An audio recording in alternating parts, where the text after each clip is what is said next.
अभी कर लो sir. Thumb അനുസരിച്ച് സ്റ്റാർട്ട് ചെയ്തോ.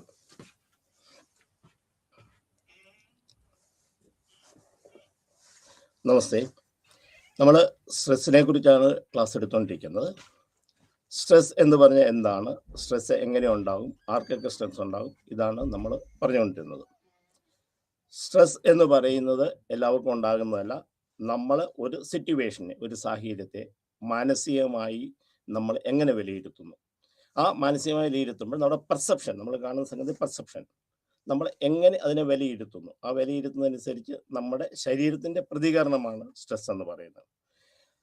അപ്പം സ്ട്രെസ്സിനെ ഏത് സാഹചര്യത്തിലും സ്ട്രെസ്സിനെ നമ്മൾ വിലയിരുത്തി അത് സ്ട്രെസ്സാണ് എന്ന് തോന്നുന്ന സമയത്ത് മാത്രമേ അത് സ്ട്രെസ്സായിട്ട് നമുക്ക് കാണാൻ പറ്റുകയുള്ളൂ. ഇല്ലാത്തെങ്കിൽ സ്ട്രെസ്സായിട്ട് കാണാൻ പറ്റില്ല.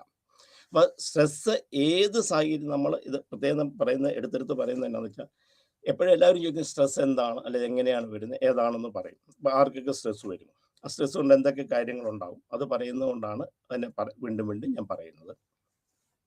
അപ്പം സ്ട്രെസ് നമുക്ക് ഉണ്ടെന്ന് ഒരു സാഹചര്യത്തിൽ തോന്നിക്കഴിഞ്ഞു കഴിഞ്ഞാൽ, ഒരു സിറ്റുവേഷൻ എനിക്ക്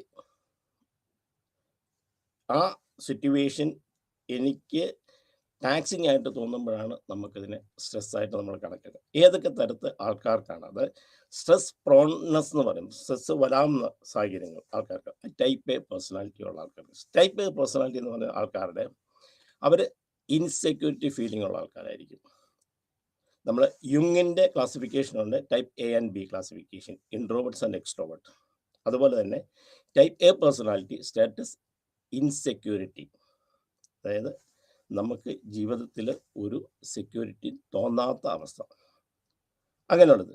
പിന്നെ അർജൻസി ഓഫ് ടൈം, എല്ലാത്തിനും അവർക്ക് ഭയങ്കര അർജൻസി ആയിരിക്കും, എല്ലാം ഭയങ്കര തിരക്ക് പിടിച്ച കാര്യങ്ങൾ. അർജൻസി ഓഫ് ടൈം എന്ന് വെച്ചാൽ തിരക്ക് പിടിച്ച കാര്യങ്ങൾ ചെയ്യുന്ന ആൾക്കാർ, അവർക്ക് സ്ട്രെസ് ഉണ്ടാകും. അതേ പേഴ്സണാലിറ്റി ഹൈപ്പർ അഗ്രസീവ്നെസ്, ഭയങ്കര അഗ്രസീവായിട്ട് കാര്യങ്ങൾ ചെയ്യുന്ന ആൾക്കാർ, പെട്ടെന്ന് ചെയ്യണം, അത് ചെയ്യണം എന്ന് പറഞ്ഞുകൊണ്ട്.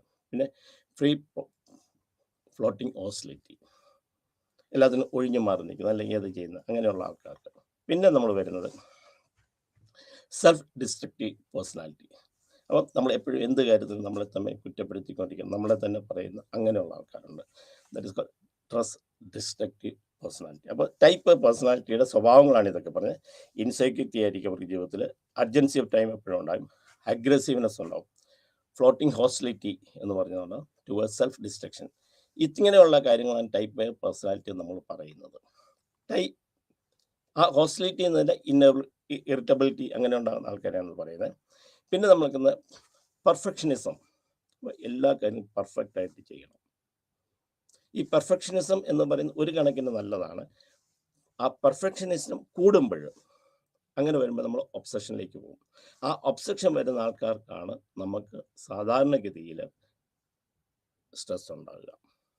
പിന്നെ പ്രൊക്കാസിനേഷൻ എന്ന് വെച്ചാൽ മാറ്റി വെക്കുക, ഇപ്പം ചെയ്യേണ്ട കാര്യങ്ങൾ അടുത്ത സമയത്തേക്ക് മാറ്റി വെക്കുക, അങ്ങനെയുള്ള ആൾക്കാരെ പ്രൊക്കാസിനേഷൻ എന്ന് പറയുന്നത്. അപ്പം ഏത് സംഗതികൾ ചെയ്യുമ്പോൾ അത് മാറ്റി വെക്കുക ആൾക്കാരെ പ്രൊക്കാസിനേഷൻ എന്ന് പറയുന്നത്.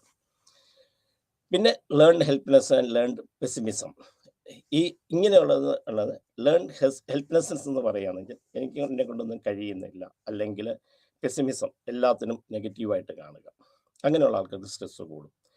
പേഴ്സണലൈസേഷൻ എന്ന് പറഞ്ഞു കഴിഞ്ഞാൽ എല്ലാം എന്നെ ചുറ്റിപ്പറ്റി നിൽക്കുക. പെർമനൻസ് എന്ന് പറഞ്ഞു കഴിഞ്ഞാൽ അതുപോലെ തന്നെ നമ്മളെ ചുറ്റിപ്പറ്റി കാര്യങ്ങൾ ചെയ്യുന്നതാണ്. ഇനി മോഡറേറ്റ് ഓഫ് സ്ട്രെസ് മോഡറേറ്റ് ചെയ്യുന്ന, അതിനെ മോഡറേറ്റ് ചെയ്യുന്ന നിയന്ത്രിക്കുന്ന ചില സംഗതികളുണ്ട്. സ്ട്രെസ് നിയന്ത്രിക്കുന്ന ചില കാര്യങ്ങൾ, അതിൻ്റെ LOC.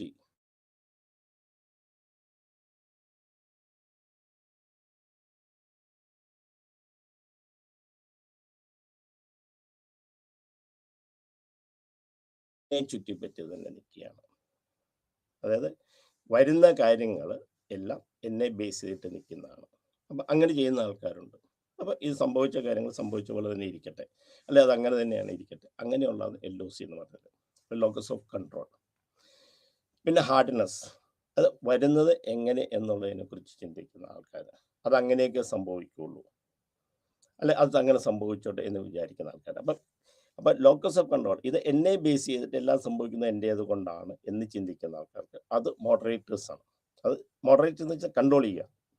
അപ്പോൾ അങ്ങനെയുള്ള ആൾക്കാർക്ക് സ്ട്രെസ് ഉണ്ടാകാതിരിക്കാൻ ചിലപ്പോൾ ഹാർഡ്നെസ് സംഭവിച്ചെല്ലാം അങ്ങനെ ആയിക്കോട്ടെ എന്ന്. പിന്നെ എന്തെങ്കിലും ഉണ്ടാകുമ്പോൾ സോഷ്യൽ സപ്പോർട്ട് വാങ്ങിക്കാം, സൊസൈറ്റിയിൽ നിന്ന് സപ്പോർട്ട്, അങ്ങനെയുള്ള ആൾക്കാർക്ക് നമുക്ക് സ്ട്രെസ് അധികം ഉണ്ടാവില്ല.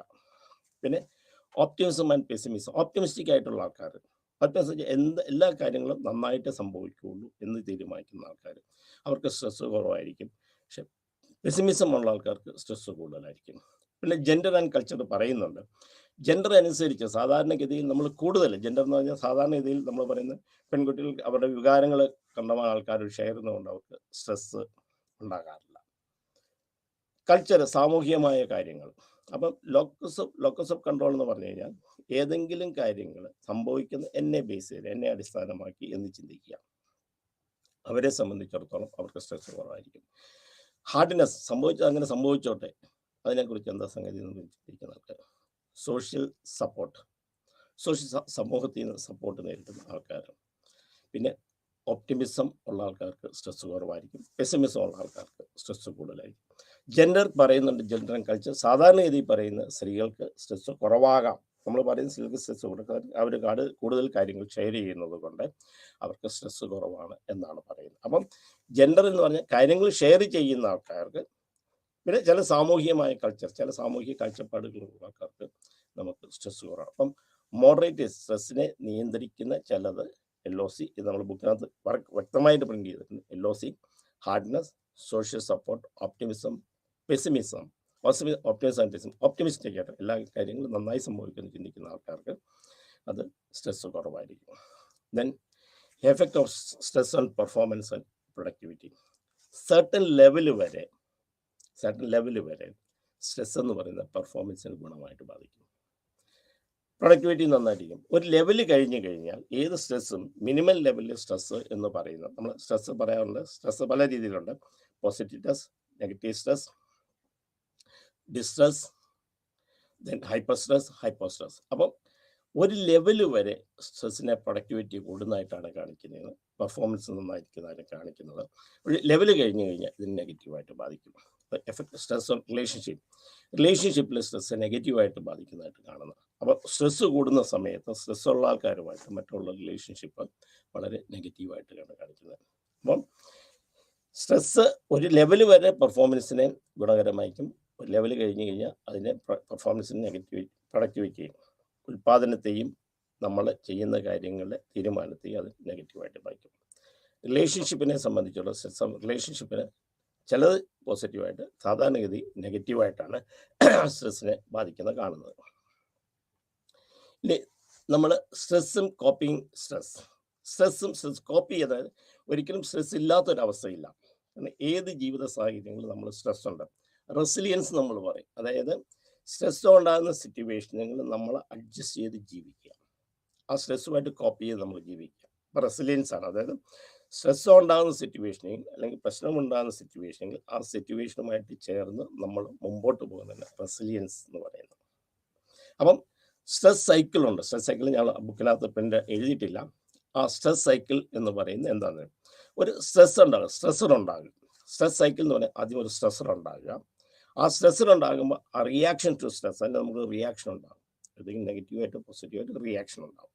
ആ റിയാക്ഷൻ ഉണ്ടാകുക എന്ന് വെച്ച് കഴിഞ്ഞാൽ ആ റിയാക്ഷൻ കൊണ്ട് wear and tear on the body and organ, നമ്മുടെ ശരീരത്തിൽ കുറേ മാറ്റങ്ങളുണ്ടാകും. അപ്പം സ്ട്രെസ് സൈക്കിൾ എന്ന് പറഞ്ഞാൽ സ്ട്രെസ്സർ ഉണ്ടാകുക, സ്ട്രെസ് ഉണ്ടാകുന്ന സിറ്റുവേഷൻ ഉണ്ടാകുക, ആ സ്ട്രെസ് ഉണ്ടാകുന്ന റിയാക്ഷൻ ടു സ്ട്രെസ് നമ്മൾ അതിന് പ്രതികരിക്കുക. ആ പ്രതികരിക്കുന്നത് കൊണ്ട് വെയർ ആൻഡ് ടയർ, നമ്മുടെ ശരീരത്തിനും ഓർഗനും കുറച്ച് തേയ്മാനങ്ങൾ കുറച്ച് വരും. ചിലപ്പോൾ ഹോർമോൺ ചേഞ്ച് ചെയ്യാം, ചിലപ്പം ബ്ലഡ് പ്രഷർ കൂടാം, ചിലപ്പം ഗ്ലൂക്കോസ് ലെവൽ കൂടാം, ഗ്ലൂക്കോസുകൾ കൂടാം, ഇങ്ങനെയൊക്കെ വരുന്നു. അപ്പം അത് ഓർഗനെ നമ്മൾ ബാധിക്കുന്നു. ദെൻ അത് വരുമ്പോഴത്തെ ആ റെഡ്യൂസ് ഓപ്റ്റിമൽ ഹെൽത്ത്, അത് ഹെൽത്തിനെ നമ്മൾ ബാധിക്കുക. ആ ഹെൽത്തിനെ ബാധിക്കുമ്പം വീണ്ടും നമുക്ക് ഇൻക്രീസ് സെൻസിറ്റിവിറ്റി ടു സ്ട്രെസ് കൂട്ടാനുള്ള സാഹചര്യം നമുക്ക്. അപ്പം അടുത്ത സാഹചര്യം നമുക്ക് വീണ്ടും സ്ട്രെസ് കൂടും. This called stress cycle. അപ്പം ആദ്യം ഒരു സ്ട്രെസ് ഉണ്ടാകുക, ആ സ്ട്രെസ്സിൻ്റെ സിറ്റുവേഷനിൽ നമ്മൾ റിയാക്ഷൻ ഫോം ചെയ്യുക, സ്ട്രെസ്സിന് റിയാക്ട് ചെയ്യുക. അപ്പോൾ ആ റിയാക്ടിങ് ചെയ്യുമ്പോൾ ടയർ ആൻഡ് കുറേ ചേഞ്ചസ് നമുക്ക് ഉണ്ടാക്കുക. അതുകൊണ്ട് ആ ഓപ്റ്റിമൽ ഹെൽത്തിൽ നമ്മൾ ബാധിക്കുക. അപ്പം ഇൻക്രീസ് സെൻസിറ്റിവിറ്റി കൂടും. അപ്പം അടുത്ത പ്രാവശ്യം സ്ട്രെസ് ഉണ്ടാകുമ്പോൾ നമുക്ക് കൂടാണ്. This is called stress cycle. ഈ സ്ട്രെസ് സൈക്കിൾ നമ്മൾ എന്താണെന്ന് മനസ്സിലാക്കണം. ഇത് എപ്പോഴും നമ്മൾ ചോദിക്കുന്നതാണ്. നിങ്ങളെ പ്രിൻ്റ് നോട്ടിനകത്തില്ല, പക്ഷെ നമ്മൾ കൂടുതൽ റെഫർ ചെയ്യുമ്പോഴാണ് നമ്മൾ കാണുന്നത് stress cycle. Then general adaptation syndrome or gas. General adaptation syndrome എന്ന് പറയുമ്പം ഒരു അലാം സ്റ്റേജ് ഉണ്ടാകും. ഈ അലാം സ്റ്റേജ് എന്ന് വെച്ചാൽ ഒരു സ്ട്രെസ് ഉണ്ടാകുന്ന സിറ്റുവേഷൻ നമ്മുടെ ബോഡി അതിനെ പ്രതികരിക്കാനായിട്ട് തയ്യാറാണ്. മേ ബി നമ്മുടെ ഹാർട്ട് ബീറ്റ് കൂടാം, നമ്മൾ ബ്ലഡ് പ്രഷർ കൂടാം, നമുക്ക് ഗ്ലൂക്കോസ് ലെവൽ കൂടാം, കുറയാം. ഇതൊക്കെ that is called the alarm stage. അതായത് ഒരു സ്ട്രെസ് ഉണ്ടാകുമ്പോൾ ആ സ്ട്രെസ്സിൻ്റെ information there is a stress എന്ന് നമുക്ക് പറയാം. Then we will try to resist. അതിനെ നമ്മൾ ഓവർകം ചെയ്യാൻ വേണ്ടി ശ്രമിക്കും. ആ റെസിസ്റ്റ് ചെയ്ത് വെച്ചാൽ ഒന്നെങ്കിൽ നമുക്ക് അതുമായിട്ട് കോപ്പി ചെയ്യാം. യൂഷ്വലി നമ്മൾ റെസിസ്റ്റ് ചെയ്ത് കഴിഞ്ഞാൽ ആ സ്ട്രെസ്സുമായിട്ട് നമ്മൾ കൂടി ചേരാനായിട്ടുള്ളൊരു മാനസികാവസ്ഥ ഉണ്ടാക്കുക. അതാണ് നമ്മൾ ചെയ്യുന്നത്. ആ സ്പെസിഫിക് സ്ട്രെസ്സറുമായിട്ട് നമ്മൾ കൂടിക്കഴിഞ്ഞ് കഴിഞ്ഞാൽ, അല്ലെങ്കിൽ കൂടുന്നില്ലെങ്കിൽ നമ്മൾ there is a reaction. That is called exhaustion. Psychological break down begins. അവിടെയാണ് ചെയ്യുന്നത്. This is called general adaptation syndrome or GAS. അപ്പം ആദ്യം ഒരു അലാം സ്റ്റേജ് ഉണ്ട്. അത് 3 കമ്പോണൻ്റ് ആണ്, 3 ഭാഗങ്ങളാണ് ഗ്യാസിനകത്ത് ഉണ്ടാകുന്നത്. ആദ്യത്തെ എന്ന് പറഞ്ഞു കഴിഞ്ഞാൽ alarm stage, body prepare for action. അതിനെ റെസിസ്റ്റൻസ് ചെയ്യുന്ന സ്റ്റേജ്, അതിനെ നമ്മൾ ഓവർകം ചെയ്യുന്ന സ്റ്റേജ്, അല്ലെങ്കിൽ അതിനെ കോപ്പി ചെയ്യാനായിട്ട് നമ്മൾ ശ്രമിക്കുന്ന stage. Then psychological break down ആയിട്ടുള്ള സ്റ്റേജ്, അല്ലെങ്കിൽ അതാണ് സ്ട്രെസ്സിൻ്റെ ബിഗിനിങ് എന്ന് പറയുന്നത്. കാരണം ജനറൽ അഡാപ്റ്റേഷൻ സിൻഡ്രോം എന്ന് പറയുന്നതാണ് ഗ്യാസ് എന്ന് പറയുന്നത്. പിന്നെ സ്ട്രെസ് മാനേജ്മെൻറ്റ്. സ്ട്രെസ് മാനേജ്മെൻ്റ് എന്ന് പറഞ്ഞു കഴിഞ്ഞാൽ എങ്ങനെ നമ്മൾ സ്ട്രെസ്സിനെ ഓവർകം ചെയ്യാം, അല്ലെങ്കിൽ സ്ട്രെസ്സുമായിട്ട് എങ്ങനെ കോപ്പി ചെയ്ത് വെക്കാം, ജീവിക്കാം. അതാണ് സ്ട്രെസ് മാനേജ്മെൻറ്റ് എന്ന് പറയുന്നത്. Or coping with stress. Stress management coping with stress ആണ്. ഞാൻ എടുത്തതാണ്, എന്നാലും ഇന്നലെ ഞാൻ പറഞ്ഞത് കുറച്ചുകൂടി ഡീറ്റെയിൽ ആയിട്ട് ഇന്ന് എടുക്കാമെന്ന് പറഞ്ഞിരുന്നു. അപ്പോൾ ഫസ്റ്റ് നമ്മൾ ചെയ്യുന്നത് ഈ കോപ്പിംഗ് എന്ന് വെച്ച് കഴിഞ്ഞാൽ ഒരു സൈക്കോളജിക്കൽ റെസ്പോൺസിന്, ശരീരത്തിനും മാനസികവുമായിട്ട് ആ നെഗറ്റീവ് സിറ്റുവേഷനുമായിട്ട് നമ്മൾ അഡ്ജസ്റ്റ് ചെയ്ത് ജീവിക്കുക, അല്ലെങ്കിൽ അതിനെ ഓവർകം ചെയ്യുന്ന ഒരവസ്ഥ. ആ നെഗറ്റീവ് ഈവൻറ്റിനെ നമ്മൾ എങ്ങനെ ഓവർകം ചെയ്യുന്നു, അല്ലെങ്കിൽ അതുമായിട്ട് എങ്ങനെ ഇത് അഡ്ജസ്റ്റ് ചെയ്ത് ജീവിക്കണം, അതിനെയാണ് നമ്മൾ പറയുന്നത് കോപ്പിംഗ് സ്ട്രാറ്റജി ഓർ മാനേജ്മെൻറ്റ് എന്ന് പറയുന്നത്. ആക്ച്വലി സ്ട്രെസ്സിനെ കോപ്പിംഗ് ആണ് ചെയ്യുന്നത്. സ്ട്രെസ്സുമായിട്ട് നമ്മൾ ചേർന്ന് ജീവിക്കുകയാണ് നമ്മൾ ചെയ്യുന്നത്. അപ്പോൾ ഫസ്റ്റ് ഉണ്ട് ഗോൾസ് ഓഫ് കോപ്പിംഗ്. എന്താണ് നമ്മൾ കോപ്പിംഗ് ചെയ്യാനെന്ന്? ഈ ഗോൾസ്, അതായത് കോപ്പിങ്ങിൻ്റെ ഗോൾ, അതിൻ്റെ ലക്ഷ്യം എന്തൊക്കെയാണ്? നെഗറ്റീവായിട്ടുള്ള എൻവോൺമെൻറ്റ് സിറ്റുവേഷനിൽ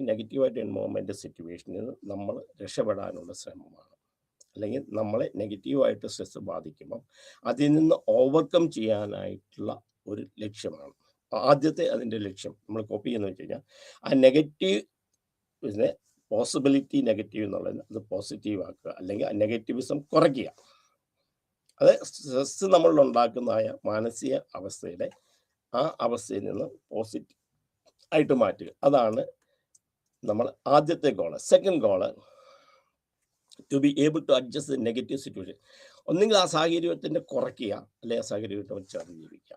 അപ്പോൾ സ്ട്രെസ് ഉണ്ടാക്കുന്ന സാഹചര്യത്തിൻ്റെ നെഗറ്റിവിറ്റി കുറയ്ക്കുക, അല്ലെങ്കിൽ ആ നെഗറ്റീവ് സിറ്റുവേഷനിൽ നിന്ന് നമ്മൾ അഡ്ജസ്റ്റ് ചെയ്ത് ജീവിക്കുക. മൂന്നാമത്തെ self image, that is positive and maintain emotional balance. അതായത് സെൽഫ് ഇമേജ് കൂട്ടുക. സ്ട്രെസ് ഉണ്ടാകുന്ന സെൽഫ് ഇമേജ് കൂട്ടുക എന്നുവെച്ചാൽ സെൽഫ് ഇമേജ് കുറയുമ്പോഴാണ് സ്ട്രെസ് കൂടുന്നത്. സ്ട്രെസ് കൂടുമ്പോൾ നമ്മളെക്കുറിച്ചുള്ള നമ്മുടേതായ ചിന്താഗതി നമുക്ക് കുറയും. അപ്പം അത് കുറയുക. പിന്നെ ഇമോഷണൽ ബാലൻസ് ചെയ്യുക, വൈകാരികമായിട്ട് നമ്മളത് ബാലൻസ് ചെയ്ത് ജീവിക്കുക. നാലാമത്തെ കാര്യം to ensure positive interpersonal relationship. അപ്പം നമ്മൾ സ്ട്രെസ്സ് കൂടുമ്പം, അത് ആദ്യം പറഞ്ഞു, സ്ട്രെസ്സ് കൂടുമ്പോൾ നമ്മുടെ റിലേഷൻഷിപ്പിന് നെഗറ്റീവായിട്ട് ബാധിക്കും. ആ നെഗറ്റീവായിട്ട് ബാധിക്കുന്ന റിലേഷൻഷിപ്പ് ഉള്ളതുകൊണ്ട് ആ ഇൻ്റർപേഴ്സണൽ റിലേഷൻഷിപ്പ് പോസിറ്റീവായിട്ട് നമ്മൾ വെക്കുക. അഞ്ചാമത്തെ കാര്യം, അപ്പോൾ ഇതാണ് നമ്മൾ സ്ട്രെസ് മാനേജ് ചെയ്യുക എന്നുള്ളത്. എങ്ങനെ നമ്മൾ അടുത്ത സംഗതി to ensure the positive interpersonal relationship, proactive coping and avoidance coping. എങ്ങനെയൊക്കെ നമ്മളിതിനെ ചെയ്യാം? ഒന്ന്, proactive coping and avoidance coping. രണ്ട് രീതിയിൽ നമുക്ക് ചെയ്യാം.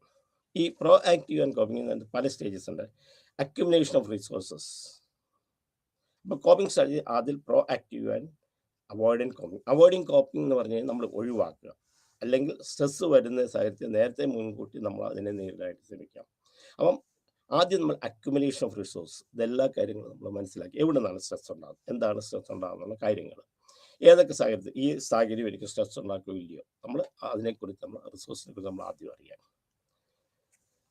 സെക്കൻഡ് സ്റ്റേജ് എന്ന് പറഞ്ഞാൽ ദ പൊട്ടൻഷ്യൽ സ്ട്രെസ്, ഏതൊക്കെ സ്ട്രെസ് ഉണ്ടാകും. ആദ്യം സ്ട്രെസ് ഉണ്ടാക്കാവുന്ന കാര്യങ്ങൾ എന്തൊക്കെയാണെന്ന് നമ്മൾ അറിയും, അതിനെക്കുറിച്ച് നമ്മൾ സ്ട്രെസ്സിനെ കുറിച്ച് കൂടുതൽ മനസ്സിലായി. സെക്കൻഡ് സ്റ്റേജ് എന്ന് പറയുമ്പം ആൻറ്റിസിപ്പേറ്റിംഗ് ദ പൊട്ടൻഷ്യൽ സ്ട്രെസ്, ഇത് ഇന്ന കാര്യം നമുക്ക് സ്ട്രെസ് ഉണ്ടാക്കും. ഇത് രണ്ടും പറയുന്നത് ഇനിഷ്യൽ അപ്രൈസൽ, അതിന് നമ്മൾ വിലയിരുത്തുക, മൂന്നാമത്തെ സ്റ്റേജ്. പിന്നെ നാലാമത്തെ എന്ന് വെച്ചാൽ അതിനെ കോപ്പിംഗ് ചെയ്യുക, ആ സാഹചര്യങ്ങളെ കൊണ്ട് നമ്മൾ അഡ്ജസ്റ്റ് ചെയ്യുക. അതാണ് ഈ പ്രോ ആക്റ്റീവ് കോപ്പിംഗ് എന്ന് പറയുന്നത്. ആദ്യം സ്ട്രെസ്സിനെ കുറിച്ചുള്ള കാര്യങ്ങൾ നമ്മൾ അറിയുക, എങ്ങനെയൊക്കെയാണ് കാര്യങ്ങൾ നമ്മൾ അറിയുക, സ്ട്രെസ് ഉണ്ടാക്കാവുന്ന സാഹചര്യങ്ങൾ മുൻകൂട്ടി നമ്മൾ കാണുക, അല്ലെങ്കിൽ അതിനെ മനസ്സിലാക്കുക, അതിനെ എങ്ങനെ നേരിടാമെന്ന് നമ്മളൊരു തീരുമാനം നമ്മൾ എടുക്കുക, അതിനെ കോപ്പി ചെയ്യാനായിട്ടുള്ള, അതിനെ ഓവർകം ചെയ്യാനായിട്ടുള്ള ഒരു ഇനിഷ്യേഷൻ എടുക്കുക, ആൻഡ് നമ്മളത് ശരിയായോ ഇല്ലയോ എന്ന് നമ്മൾ തീരുമാനമെടുക്കുക. അപ്പം നമ്മൾ ഒരു 5 സ്റ്റേജുകളാണ് പ്രോ ആക്റ്റീവ് കോപ്പിംഗ് സ്റ്റേജ് നമ്മൾ എടുക്കുക. കോപ്പിംഗ് സ്റ്റേജിൽ നമ്മൾ എടുക്കുക. ആദ്യം സ്ട്രെസ്സിനെ കോപ്പി ചെയ്യുക, സ്ട്രെസ് ഉണ്ടാകുന്ന എന്തൊക്കെയാണ് അതിൻ്റെ റിസോഴ്സസ് നമ്മൾ കേൾക്കുക. അത് കഴിഞ്ഞിട്ട് അതിന് എന്തൊക്കെ കാര്യങ്ങളാണ് നമുക്കിത് ഉണ്ടാക്കുക എന്നുള്ളത് നമുക്ക് ശ്രദ്ധിക്കുക, മനസ്സിലാക്കുക. ഇനിഷ്യൽ അപ്രൈസൽ, എങ്ങനെ അതിനെ നമുക്ക് ഓവർകം ചെയ്യാം എന്നുള്ള തീരുമാനമെടുക്കുക. അതിനെ ഓവർകം ചെയ്ത് കഴിഞ്ഞാൽ ആ സ്ട്രെസ്ഫുൾ സിറ്റുവേഷനെ എങ്ങനെ നമ്മൾ മാനേജ് ചെയ്യാൻ നോക്കുക. അത് കഴിഞ്ഞിട്ട് അതിൻ്റെ ഫീഡ്ബാക്കും യൂസിങ് ദ സെയിം, ആ മെത്തേഡ് പിന്നെ നമ്മൾ പല രീതിയിൽ ഉപയോഗിക്കുക. ദിറ്റ് ഇസ് ഫസ്റ്റ് കോപ്പിംഗ് സിസ്റ്റമാണ്. പിന്നെ എമോഷണൽ ഫോക്കസ് കോപ്പിംഗ് ആണ് അടുത്തത്. വൈകാരികമായ, അതായത് വലിയ സ്ട്രെസ്ഫുൾ സിറ്റുവേഷൻ അൺചേഞ്ചബിൾ. ഈ വൈകാരികമായി തീരുമാനം ചില സിറ്റുവേഷൻസ് നമുക്ക് ചേഞ്ച് ചെയ്യാൻ പറ്റില്ല. അപ്പം അപ്പം ഞാൻ ഒരു പ്രശ്നത്തിന് ഞാൻ ദുഃഖിതനായിരിക്കുകയാണ്, അല്ലെങ്കിൽ ഏതെങ്കിലും ഒരു പ്രശ്നം എനിക്ക് വിഷമം ഉണ്ടാക്കുന്നതാണ്. അപ്പം ഇങ്ങനെയുള്ള സമയത്ത് നമ്മൾ വൈകാരികമായ ഫോക്കസായിട്ടാണ് നമ്മൾ ചെയ്യുക. വൈകാരികമായ ഫോക്കസ് ചെയ്യുക എന്ന് വെച്ച് കഴിഞ്ഞാൽ നമ്മൾ ചെയ്യുന്ന കാര്യങ്ങൾ, അവിടെ നമ്മൾ ഒരു എംപത്തറ്റിക് സിമ്പത്തറ്റിക് റിലേഷൻഷിപ്പാണ് നമ്മൾ ഉണ്ടാക്കുക. Emotional focusing empathetic and sympathetic relationship ഉണ്ടാക്കുക. അപ്പം വൈകാരികമായി നമുക്കുണ്ടാകുന്ന പ്രശ്നങ്ങളെ, സിറ്റുവേഷനുകളെ, അതിനെ നമ്മൾ നേരിടുന്ന കൂടുതലായിട്ട് എംപത്തി സിമ്പത്തി വേയിലാണ് നമ്മൾ ആ സ്ട്രെസ്സിനെ നമ്മൾ കോപ്പി ചെയ്യുക.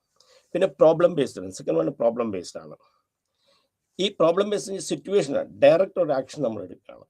അപ്പം എമോഷണൽ ആകുമ്പോൾ വൈകാരികമായിട്ടുള്ള ഒരു sympathy and empathetic way of dealing ആണെങ്കിൽ, പ്രോബ്ലം ബേസ്ഡ് ആണെങ്കിൽ ഡയറക്റ്റ് ആക്ഷനാണ്. ഒരു പ്രോബ്ലം കണ്ടു, ഉടനെ അതിനെ നേരിടാനായിട്ടുള്ള ഒരു ആക്ഷൻ നമ്മൾ പെട്ടെന്ന് എടുക്കുകയാണ് ചെയ്യുന്നത്. അപ്പം ഇതാണ് എമോഷണൽ ബേസ്ഡും പ്രോബ്ലം ബേസ്ഡും സ്ട്രെസ്സിനെ കോപ്പിംഗ് എന്ന് പറയുന്നത്. അപ്പം ഒരു സ്ട്രെസ് എമോഷണൽ വൈകാരികമായിട്ട് എന്നെ ബാധിക്കുന്നതാണെന്ന് ഇരിക്കട്ടെ, എനിക്ക് സങ്കടം ഉണ്ടാക്കുന്നത്, സ്ട്രെസ് വരുമ്പോൾ എനിക്ക് സങ്കടം ഉണ്ടാക്കുന്നതാണ്, അതെന്നെ മാനസികമായിട്ട് തയ്ക്കുന്നതുണ്ട്, അല്ലെങ്കിൽ എനിക്ക് എൻ്റെ അഗ്രസീവ്നെസ്സിനെ, എൻ്റെ എമോഷനെ നിയന്ത്രിക്കാൻ പറ്റാത്തതാകുമ്പോൾ അതിനെ നമ്മൾ സിമ്പത്തിക്കോ എംപത്തറ്റിക്കോ റിലേഷൻഷിപ്പാണ് നമ്മൾ ചെയ്യുന്നത്. ഒരാൾ കരഞ്ഞോണ്ട്, സ്ട്രെസ് വന്നിട്ട് കരഞ്ഞുകൊണ്ടിരിക്കുന്നു, അപ്പോൾ അതിൽ നമ്മൾ ചെയ്യേണ്ട ഒരു സിമ്പത്തറ്റിക് ആയിട്ടുള്ള ഒരു എമോഷനാണ് നമ്മൾ കൈക്കെടുക്കേണ്ടത്. ആ സിമ്പത്തറ്റിക് ആയിട്ട് എമോഷൻ കൂട്ടാറ്. അപ്പോൾ സിമ്പത്തറ്റിക് ആയിട്ടുള്ള എമോഷൻസ് അത് വരുമ്പോഴത്തേക്ക് എന്ത് ചെയ്യുന്ന വെച്ചാൽ ആൾ നമ്മുടെ വൈകാരികമായിട്ട് നമ്മൾ അയാളെ നമുക്ക് കൈകാര്യം ചെയ്യും. ഇപ്പോൾ പ്രോബ്ലം ബേസ്ഡ് കോപ്പിംഗ് സ്ട്രാറ്റജി എന്ന് പറയുമ്പോൾ പ്രശ്നം ഇപ്പോൾ ഉണ്ടായി, ഒരു സിറ്റുവേഷൻ ഇപ്പോൾ ഉണ്ടാകുകയാണ്. എക്സാമ്പിൾ നമ്മൾ പറയുകയാണ്, ഇപ്പോൾ നമ്മൾ വെള്ളപ്പൊക്കം ഉണ്ടാകുന്നത് ഒരു പ്രോബ്ലം ബേസ്ഡ് ആണ്. അപ്പോൾ അതിന് ഡയറക്റ്റ് ആക്ഷനാണ്, ആ സ്ട്രെസ് ഉണ്ടാകുമ്പോൾ ഡയറക്റ്റ് ആക്ഷൻ ഉണ്ടാകും. അതാണ് പ്രോബ്ലം ബേസ്ഡ് എന്ന് പറയുന്നത്. അപ്പം പ്രോബ്ലത്തെ ബേസ് ചെയ്തുകൊണ്ട് നമ്മൾ എടുക്കുന്ന ആ ഒരു സംഗതിയാണ് പ്രോബ്ലം ബേസ്ഡ്. അപ്പം 2 രീതിയിലാണ് നമ്മൾ സ്ട്രെസ്സിനെ കൈകാര്യം ചെയ്യുക. ഒന്ന് വൈകാരികമായി, ഒന്ന് ഇതായി. പിന്നെ അവോയ്ഡൻസ് കോപ്പിംഗ് ബിഹേവിയർ. ഈ അവോയ്ഡൻസ് എന്ന് പറയുന്നത് ഷോർട്ട് ടേം ആയിട്ടുള്ള സ്ട്രെസ്സിനെയാണ്. അപ്പം ഷോർട്ട് ടേംസ് എന്ന് പറഞ്ഞു കഴിഞ്ഞാൽ, ഇപ്പോൾ ഒരു സംഗതി ഉണ്ടാകുന്നു, എനിക്ക് സ്ട്രെസ്ഫുൾ സിറ്റുവേഷൻ ഉണ്ടാക്കുന്ന ഒരാൾ ഞാൻ വരുന്നു, ആ ആൾ വരുമ്പോൾ എനിക്ക് സ്ട്രെസ് ഉണ്ടാക്കുന്നതാണ്, ഞാൻ അയാളെ അവോയ്ഡ് ചെയ്യുക. അല്ലെങ്കിൽ ഒരു സാഹചര്യം ഉണ്ടാകും, എനിക്ക് സ്ട്രെസ് ഉണ്ടാക്കുന്നത്, ലോങ് ടേം നമുക്ക് വെക്കാൻ പറ്റുകയില്ല. അപ്പം ഞാൻ പെട്ടെന്ന് അവിടെ നോക്കി. പക്ഷേ എന്നാൽ ഒരു പരീക്ഷ ഉണ്ടാകുന്നിരിക്കട്ടെ, ആ പരീക്ഷ എഴുതുമ്പം ഉണ്ടാകുന്ന സ്ട്രെസ്സിനെ നമുക്ക് ലോങ് ടൈം ആയതുകൊണ്ട് നമുക്ക് അതിനെ ഡീൽ ചെയ്യാൻ പറ്റില്ല. പരീക്ഷ ഇപ്പം ഞാൻ എഴുതാതെ മാറി എന്ന് പറഞ്ഞാൽ പറ്റില്ല. അപ്പം ഇതിനെ ഒരു ഷോർട്ട് ടേം ആയിരിക്കണം, ഡയറക്റ്റ് ആക്ഷൻ റെസ്പോണ്ട് പെട്ടെന്ന് നമ്മൾ ചെയ്യുന്നതായിരിക്കും. ആ സിറ്റുവേഷനെ നമുക്ക് ഒഴിവാക്കാം. എനിക്കൊരു സിറ്റുവേഷൻ ഉണ്ടാകുന്ന സ്ട്രെസ് ഉണ്ടാകുന്ന സിറ്റുവേഷൻ ഉണ്ടെങ്കിൽ ആ സിറ്റുവേഷനെ ഞാൻ ഒഴിവാക്കുക. അപ്പോൾ പ്രോബ്ലം ബേസ്ഡ് എന്ന് പറയുമ്പോൾ പ്രോബ്ലത്തെ ബേസ് ചെയ്തിട്ട് നമ്മൾ അതിനുള്ള ആക്ഷൻ എടുക്കുകയും അവോയ്ഡൻസ് കോപ്പിംഗ് സ്ട്രാറ്റജി പെട്ടെന്ന് ഒരു സിറ്റുവേഷനിൽ ഡീൽ ചെയ്യുന്നതാണ്. അപ്പം 3 രീതിയിലാണ് നമ്മൾ എമോഷൻ നമ്മൾ ഒന്ന് സ്ട്രെസ്സിനെ നമ്മൾ ഡീൽ ചെയ്യുന്നത്. ഒന്ന് എമോഷണൽ ബേസ്ഡ്, ഒന്ന് problem based, then avoidance coping behaviour. Then ഈ അവോയ്ഡിങ് കോപ്പിംഗ് സിറ്റുവേഷന് നമ്മൾ ചെയ്യുന്ന കാര്യങ്ങൾ എന്തൊക്കെയാണ്, പിന്നെ നമ്മൾ ഓവർകം ചെയ്യാനായിട്ടുള്ള മാർഗങ്ങൾ ഇൻഫർമേഷൻ സീക്കിംഗ് ആണ്. അപ്പം എമോഷണൽ ബേസ് ആയിട്ട് നമുക്കൊരു സ്ട്രെസ്സിനെ നമുക്ക് നേരിടാം, പ്രോബ്ലം ബേസ് നമുക്ക്, പിന്നെ ഏതൊക്കെ കോപ്പിംഗ് ആണ്. ഫസ്റ്റ് അവോയ്ഡൻസ് കോപ്പിംഗ് ബിഹേവിയർ ഒഴിവാക്കുക. പിന്നെ നമുക്ക് സ്ട്രെസ്സിനെ നേരിടാൻ പറ്റുന്നത് എന്താണെന്ന് വെച്ച് കഴിഞ്ഞാൽ ഇൻഫർമേഷൻ സീക്കിംഗ്. നമ്മൾ ആൾക്കാരോട് ചോദിക്കുക, എങ്ങനെയൊക്കെയാണ് സ്ട്രെസ് ഉണ്ടാകുന്നത്, എങ്ങനെയൊക്കെയാണ് നമുക്ക് ഒഴിവാക്കാവുന്നത്, ഈ സ്ട്രെസ്ഫുൾ സിറ്റുവേഷൻ എങ്ങനെയുണ്ട്, അല്ലെങ്കിൽ നിങ്ങളിത് എങ്ങനെ ചെയ്തു എന്നുള്ളതിനെക്കുറിച്ച് നമുക്ക് ചെയ്യാം. അടുത്തതെന്ന് വെച്ചാൽ സീക്ക് സപ്പോർട്ടാണ്. മറ്റുള്ളവരുടെ സഹായങ്ങൾ, ആരെങ്കിലും നമുക്ക് ആ സ്ട്രെസ്സിനെ നമുക്ക് സഹായിക്കാൻ പറ്റുന്ന, ആ സ്ട്രെസ്ഫുൾ സിറ്റുവേഷനെ നമുക്ക് നേരിടാൻ പറ്റുന്ന സപ്പോർട്ട് നമ്മൾ സ്വീകരിക്കാം. Then inhibition of action. ഇത് യഥാർത്ഥത്തിൽ നമ്മൾ പറയുന്നത് ഒഴിവാക്കുക, ഒന്നും ചെയ്യാതിരിക്കുക. അതൊരു നെഗറ്റീവാണ്, എന്നാലും നമ്മൾ ഒരു സ്ഥലത്ത് സ്ട്രെസ്സിനെ ഒഴിവാക്കാൻ പറ്റും. എനിക്ക് സ്ട്രെസ് ഉണ്ടാകുന്ന സിറ്റുവേഷനുണ്ട്, ഞാൻ ചെയ്യുന്നില്ല, ഞാനത് ചെയ്യാതിരിക്കുക, അല്ലെങ്കിൽ ഞാനതിന് ഒഴിവാക്കി, ഞാൻ അങ്ങോട്ട് പോകുന്നേ ഇല്ല. അത് ഒരു നെഗറ്റീവാണ്, എന്നാൽ സ്ട്രെസ്സിനെ ഒഴിവാക്കാനാണ്. ദാറ്റ് ഇൻഹിബിഷൻ ഓഫ് ആക്ഷൻ, ഒന്നും ചെയ്യാതിരിക്കുക. അപ്പം ഈ സീക്കിംഗ് സപ്പോർട്ട് എന്ന് പറയുമ്പോൾ എക്സ്പേർട്ടിൻ്റെ ഒപ്പീനിയൻ കൂടെ നമുക്ക് വാങ്ങാം. അതായത് എനിക്കിപ്പം പരീക്ഷയ്ക്ക് ഒരു സ്ട്രെസ് ഉണ്ടാകുന്നു, എനിക്ക് സബ്ജക്റ്റ് അറിയില്ലാത്ത, എനിക്ക് പറയാം ഒരാളുടെ അടുത്ത് ട്യൂഷൻ എടുത്തിട്ട് എനിക്ക് നേരിടാം, അല്ലെങ്കിൽ ഞാൻ ടീച്ചേഴ്സിനോട് ചോദിക്കാം, അല്ലെങ്കിൽ എനിക്ക് പ്രോബ്ലം സോൾവ് ചെയ്യാൻ എനിക്കറിയില്ല, പ്രോബ്ലം ചെയ്യുന്ന ഒരാളോട് നമുക്ക് ചോദിക്കാം. അതാണ് സീക്ക് സപ്പോർട്ട്. അപ്പം സീക്ക് സപ്പോർട്ട് എന്ന് പറയുമ്പോൾ you can seek support from the expert also. അത് അറിയാവുന്ന ആൾക്കാരോടും ചെയ്യാം, അല്ലെങ്കിൽ ഇതിനു മുമ്പ് ഇങ്ങനെ പ്രശ്നം ഉണ്ടായിട്ടുള്ള ആൾക്കാരോട് നമുക്ക് ഒരു എക്സാമ്പിൾ. ഇപ്പം ഞാൻ നാളെ ഒരു ഇൻ്റർവ്യൂവിന് പോവുകയാണ്, സ്ട്രെസ്ഫുൾ സിറ്റുവേഷനാണ്. അപ്പോൾ സ്ട്രെസ് നമുക്ക് ഇതിനു മുമ്പ് ഇൻ്റർവ്യൂ അറ്റൻഡ് ചെയ്തിട്ടുള്ള ആൾക്കാരോട് നമുക്ക് ചോദിക്കാം, അത് എക്സ്പീരിയൻസ് ഉള്ളത്, ഇതെങ്ങനെയാണ്, ഈ കാര്യത്തെ എങ്ങനെ നേടാം, അല്ല അവിടെ എങ്ങനെ നടക്കും, അല്ലെങ്കിൽ എന്തെങ്കിലും ഒരു രോഗം, നമ്മുടെ വീട്ടിൽ ഒരു രോഗം വന്നിരിക്കട്ടെ, എനിക്ക് അതെങ്ങനെയാണ് നേരിടുക. അപ്പം നമ്മൾ ഡോക്ടർമാരെടുക്കുന്ന എക്സ്പേർട്ടിനോട് നമുക്ക് ചോദിക്കാം. അപ്പം ഇങ്ങനെയാണ് നമുക്ക് ഓരോ കാര്യം സ്ട്രെസ്സിനെ നമ്മൾ കോപ്പി ചെയ്യുന്നത്. അപ്പം എമോഷണൽ ബേസ്ഡ് ഉണ്ട്, പ്രോബ്ലം ബേസ്ഡ് ഉണ്ട്, അവോയ്ഡൻസ് കോപ്പിംഗ് ഉണ്ട്, ഡയറക്റ്റ് ആക്ഷൻ റെസ്പോൺസ്, പെട്ടെന്ന് അതിന് അപ്പം തന്നെ നമ്മൾ നേരിടുക. അത് സാധാരണ എഴുതി ഷോർട്ട് ടേം ഇതുണ്ടാകുമ്പോൾ, ത്രെറ്റ്സ് ഉണ്ടാകുമ്പോഴുണ്ടാകും ഡയറക്റ്റ് ആക്ഷൻ നമ്മൾ റെസ്പോണ്ട്, അപ്പം തന്നെ നമ്മൾ അതിനെക്കുറിച്ച് നമ്മൾ തീർക്കുക. ഇൻഫർമേഷൻ സീക്കിംഗ്, അതിൻ്റെ കാര്യങ്ങളെക്കുറിച്ച് അന്വേഷിച്ച് നമ്മൾ മുൻകൂട്ടി അന്വേഷിച്ച് ഇതെന്താണ് ഇതുണ്ടാകുന്നത്, ആ സാഹചര്യങ്ങളെ. ഒരു ഉദാഹരണത്തിന് പറയുകയാണെങ്കിൽ നമുക്കിപ്പോൾ ഒരു പ്രോഗ്രാമിന് പങ്കെടുക്കാം, റേഡിയോ അല്ലെങ്കിൽ ഒരു TV പ്രോഗ്രാം പങ്കെടുക്കാം. അവിടെ നമുക്കറിയില്ല ഇതെങ്ങനെ ചെയ്യുന്നത്, നമുക്കറിയില്ല. അപ്പം നമുക്ക് അവിടെ പോയിട്ടുള്ള ആൾക്കാരോട് ചോദിക്കും, ഇതെങ്ങനെ ചെയ്യുന്നത്, ഇതെന്താണ്, ഇൻഫർമേഷൻ നമ്മൾ സീക്ക് ചെയ്തു. അപ്പം നമ്മൾ കയറുമ്പോഴത്തെ നമുക്ക് സ്ട്രെസ് ഉണ്ടാവുകയില്ല. അപ്പോൾ അറിയാവുന്ന നമ്മൾ പരീക്ഷ എഴുതാൻ പോകും, ഒന്നുകൂടെ പറയും, പരീക്ഷ എഴുതാൻ പോകും, നമ്മൾ അറിയാവുന്ന ആൾക്കാരുടെ നമ്മൾ ചോദിച്ച കാര്യങ്ങൾ മനസ്സിലാക്കി. അല്ലെങ്കിൽ ഒരു പ്രോജക്റ്റ് ചെയ്യുമ്പോൾ സ്ട്രെസ് ഉണ്ടാകും, അപ്പോൾ ഇതിനു മുമ്പ് പ്രോജക്റ്റ് ചെയ്ത ആൾക്കാരോട് നമുക്ക് ചോദിക്കാം, ഇതെങ്ങനെയാണ്. അല്ലെങ്കിൽ ഇൻഹിബിഷൻ ഓഫ് ആക്ഷൻ, ഒന്നും ചെയ്യാതിരിക്കാം. അതൊരു നെഗറ്റീവായിട്ടുള്ള ഒരു കോപ്പിംഗ് സ്ട്രാറ്റജിയാണ് സ്ട്രെസ്സിനെ സംബന്ധിച്ചിടത്തോളം. ഇത് എങ്ങനെ സ്ട്രെസ്സിനെ മാനേജ് ചെയ്യാം, അതാണ് ഞാൻ ഇന്നലെ പറഞ്ഞു നിർത്തിയത്. എങ്ങനെയാണ് സ്ട്രെസ്സിനെ നമ്മൾ മാനേജ് ചെയ്യുക.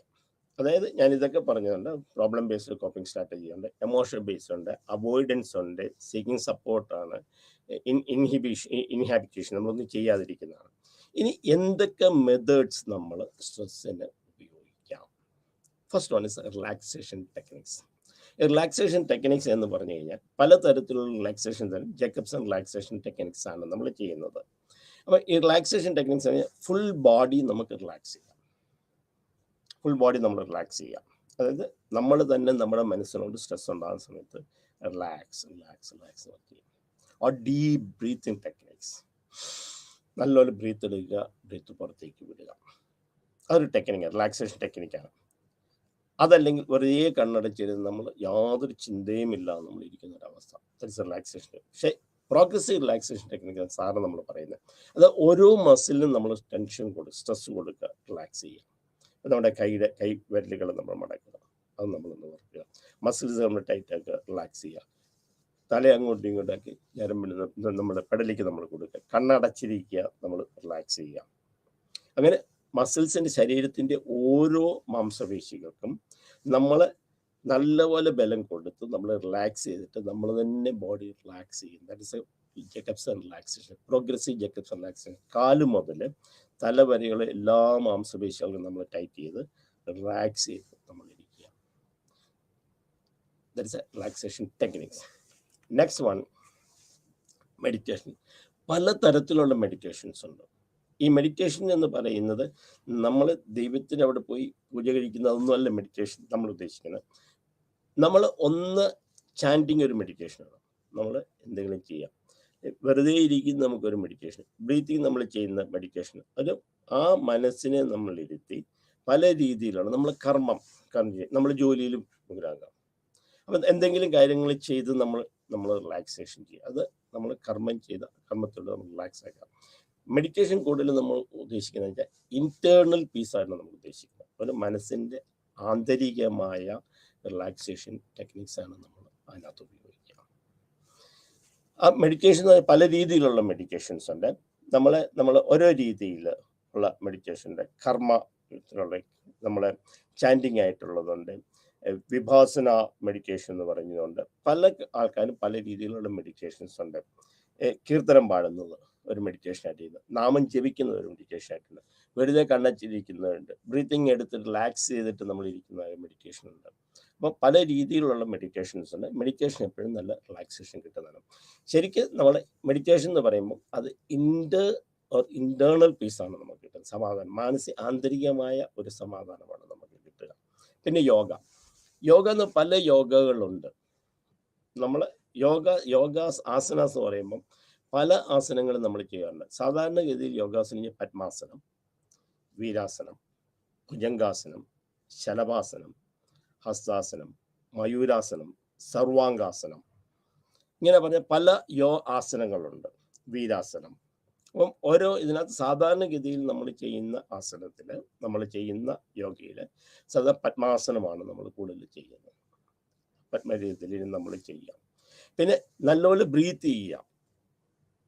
നല്ലപോലെ ബ്രീത്ത് അകത്തേക്ക് എടുത്തിട്ട് ഓരോ പൊസിഷൻ ചെയ്യുന്നത് നമ്മൾ ആ ബ്രീത്ത് പുറത്തേക്ക് വിടുക. അതുപോലെ തന്നെ നല്ലപോലെ ഒരു ആസനമായ ഒരു ഇതാണ് സൂര്യ നമസ്കാരം. സൂര്യ നമസ്കാരം ചെയ്യുന്ന പല പരീക്ഷണങ്ങളും നടത്തിയിട്ടുണ്ട്, റിസർച്ച് നടത്തിയിട്ട്. സൂര്യാസനം ചെയ്യുമ്പോൾ, സൂര്യ നമസ്കാരം ചെയ്യുമ്പോൾ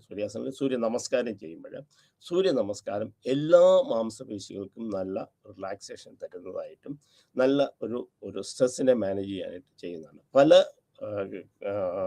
ഇൻഡസ്ട്രീസിലും പല ഇൻസ്റ്റിറ്റ്യൂഷനിലും നമ്മൾ ഈ സൂര്യ നമസ്കാരം ചെയ്യുന്നുണ്ട്. ഇപ്പം സൂര്യ നമസ്കാരം വേൾഡ് വൈഡ് ആയിട്ട് തന്നെ ഇന്ത്യ എന്നുള്ള സൂര്യ നമസ്കാരം എടുത്ത് ചെയ്യുന്നുണ്ട്. അത് പലയിടത്തും നടത്തിയിട്ട് അതിനെക്കുറിച്ചുള്ള റിസർച്ചുകൾ നടത്തിയിട്ട് സൂര്യ നമസ്കാരം റിലാക്സേഷൻ, സ്ട്രെസ്സിനെ കുറയ്ക്കാനുള്ള നല്ലൊരു ഇതായിട്ട് ചെയ്തിട്ടുണ്ട്. Then mindfulness. ഈ മൈൻഡ്ഫുൾനെസ് എന്ന് പറയുന്നത് നമുക്ക് തന്നെ ചെയ്ത് നോക്കാം. മൈൻഡ്ഫുൾനെസ് എന്ന് പറഞ്ഞു കഴിഞ്ഞാൽ മനസ്സിനെ നമ്മൾ എല്ലാ ചിന്തകളെയും നമ്മൾ അടക്കി മനസ്സിന് യാതൊരു ചിന്തയും ഇല്ലാതെ ഇരിക്കുന്ന ഒരവസ്ഥയാണ് മൈൻഡ്ഫുൾനെസ് എന്ന് പറഞ്ഞാൽ. അപ്പം ഒരു ദിവസം കുറേ നേരമെങ്കിലും നമ്മൾ യാതൊരു ചിന്തയുമില്ല, that is our own time, നമ്മുടെ സ്വന്തം സമയമാണ് മൈൻഡ്ഫുൾനെസ്. നമ്മുടെ സ്വന്തം സമയമെന്ന് പറയുന്നത്. കാരണം ഒരു ചിന്തയും ഇല്ലാതെ വളരെ റിലാക്സ് ആയിട്ട് എല്ലാ ചിന്തകളെയും നമ്മൾ സ്റ്റോപ്പ് ചെയ്തിട്ട് നമ്മൾ ഇരിക്കുക. അപ്പം എന്നിട്ട് നമ്മൾ ആ ഓരോ കാര്യങ്ങളെക്കുറിച്ച് നമ്മൾ അനലൈസ് നമ്മൾക്കുണ്ട്. It is called mindfulness.